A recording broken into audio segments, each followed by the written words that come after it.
नमस्कार, मेरा नाम डॉक्टर रुबीना है और आज हम बात करेंगे वैजिनिस्मस कंडीशन के बारे में।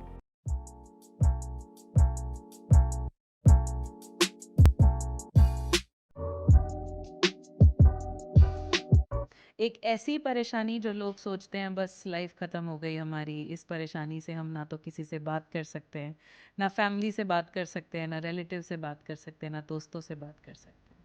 वैजिनिस्मस एक ऐसी कंडीशन है जिसमें बहुत लोगों की शादियाँ टूटी, परेशानियाँ हुई, बट आज इस वीडियो के माध्यम से मैं आपको ये बताना चाहती हूँ कि एक ऐसी कंडीशन है जो कि ट्रीटेबल है। आपने बिल्कुल सही सुना, ये बिल्कुल ट्रीटेबल है, डिपेंडिंग ऑन आप डॉक्टर से कब मिलने जाते हैं। वेजिनिस्मस कंडीशन जो है वो दो तरह की होती है। एक होती है प्राइमरी वेजिनिस्मस, जिसमें फीमेल्स जो हैं वो अपनी पेल्विक मसल्स को इतना टाइट करके रखती हैं कि इंटरकोर्स पॉसिबल ही नहीं होगा। ये बिल्कुल और बिल्कुल साइकोलॉजिकल कंडीशन है। सिर्फ ये दिमाग में एक बात बैठ जाती है कि अगर इंटरकोर्स होगा तो ये प्रॉब्लम हो जाएगी, ब्लीडिंग होनी स्टार्ट हो जाएगी, या बहुत ज़्यादा डीप पेनिट्रेशन की वजह से कोई और इंजरी हो जाएगी। तो इनको साइकोलॉजिकली इनको एक ऐसा डर बैठ जाता है कि इंटरकोर्स परफॉर्म नहीं कर पाता। एक दूसरी तरह का वेजिनिस्मस होता है जो कि सेकेंडरी वेजिनिस्मस, यानी कि कभी उनका पहले रिलेशन बना होता है, उससे एक्सपीरियंस अच्छा ना हो, या फिर सेक्सुअल असॉल्ट का केस हो, या फिर लास्ट टाइम की इंटरकोर्स में बहुत ज़्यादा पेन हो, या कई बारी कोई फंगल इन्फेक्शन हो, या बहुत सिवियर एंडोमेट्रोसिस वाले कंडीशंस में सेकेंडरी वेजिनिस्मस, यानी कि पहले वो कभी रिलेशन बना सकते थे बट अब वो हेजिटेंट होते हैं जो रिलेशन है उसको बनाने के। सो बहुत बार हमारे पास जब ऐसे कपल्स आते हैं वो परेशान होते हैं, उनको समझ नहीं आता कि इसमें किस तरीके से चीज़ों को मैनेज करा जाए। शादी को कई साल हो जाते हैं, आपस में भी रिलेशन बहुत उनका ड्रिफ्ट रहने लग पड़ती हैं। तो ऐसे कंडीशन में आप डॉक्टर को राइट टाइम पे जाके मिलें। इसका जो ट्रीटमेंट है वो पॉसिबल है। ट्रीटमेंट पॉसिबल ये है कि सबसे पहले तो फीमेल्स की साइकोलॉजिकल थेरेपीज़ की जाती है, बिहेवियरल थेरेपीज़ करी जाती हैं, जिसमें साइकोलॉजिस्ट जो हैं वो पेशेंट से बात करते हैं, लंबी काउंसलिंग करते हैं, उनको बेसिक डायलेटर्स देते हैं जिससे वो सेल्फ ट्राई कर सकें।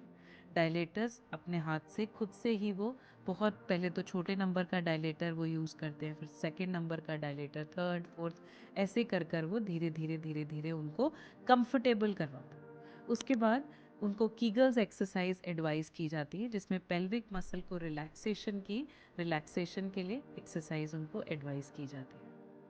फिर कुछ ऐसे ट्रीटमेंट्स होते हैं जिसको हम कहते हैं बोटॉक्स ट्रीटमेंट। पेल्विक मसल्स के अंदर ब्यूटेलिन इंजेक्शंस लगा दिए जाते हैं जिससे वो मसल्स जो हैं वो रिलैक्स हो जाते हैं और इंटरकोर्स वो परफॉर्म कर पाते हैं। कई बार हमसे पेशेंट पूछते हैं कि मैम हमारी जो वेजिनिस्मस की कंडीशन है उसमें हम बेबी कैसे प्लान कर पाएंगे। ऐसे कंडीशंस में हम पेशेंट से पूछते हैं कि आपको क्या प्रायोरिटी है। किसी किसी की शादी को 3 या 4 साल हो चुके होते हैं तो उनको लगता है कि साइकोलॉजिकल थेरेपीज हम साइमल्टेनियसली करते रहेंगे और हम साथ साथ एक ट्रीटमेंट ऐसा भी साथ चलाना चाहते हैं जिसमें हम बेबी कंसीव करें। नाउ अगर इंटरकोर्स नहीं होगा तो बेबी कंसीव करना डेफिनेटली डिफ़िकल्ट है। ऐसे केस में हमारे को डिफरेंट तरह के जो ट्रीटमेंट्स अपनाने पड़ेंगे। उसमें से सबसे पहले होता है आप इन आईवीआई किट्स को यूज़ कर सकते हैं। ये जो आईवीआई किट्स हैं ये सिंपल इंसेमिनेशन किट्स होती हैं जो कि अमेज़ॉन में अवेलेबल होती हैं। ना अगर हम देखें तो इन किट्स के अंदर कुछ कैथेटर्स हैं, कुछ कंटेनर हैं, कैथेटर्स हैं और सिरिंजेस हैं। सो अगर ऐसे कपल प्रेग्नेंट होना चाहते हैं तो वो इन किट्स का इस्तेमाल कर सकते हैं। ना अगर आप देखें तो इस किट के अंदर एक ये ऐसा कैथेटर है। ये कैथेटर बहुत ही थिन, बहुत ही पतला सा कैथेटर होता है, जिसके पीछे एक सिरिंज अटैच हो सकती है। इसके साथ जो सीमेन सैंपल है वो इसके अंदर सक करके इसके अंदर डाला जा सकता है, और अगर हम इसको वजाइना में इंसर्ट करें तो प्रेगनेंसी पॉसिबल है। ना ये किट्स जो हैं ये बहुत इजीली मार्केट में अवेलेबल होती हैं, अमेज़ॉन पे ऑनलाइन भी मिल जाती हैं ये किट्स भी कई लोग इस बेबी के लिए इस्तेमाल करते हैं। सो आप इस चैनल को लाइक करें, शेयर करें, लोगों तक पहुंचाएं। अगर आप किसी ऐसी फ्रेंड को जानते हैं जो इस प्रॉब्लम से गुज़र रही हैं तो शायद ये वीडियो उसके काम आ सके।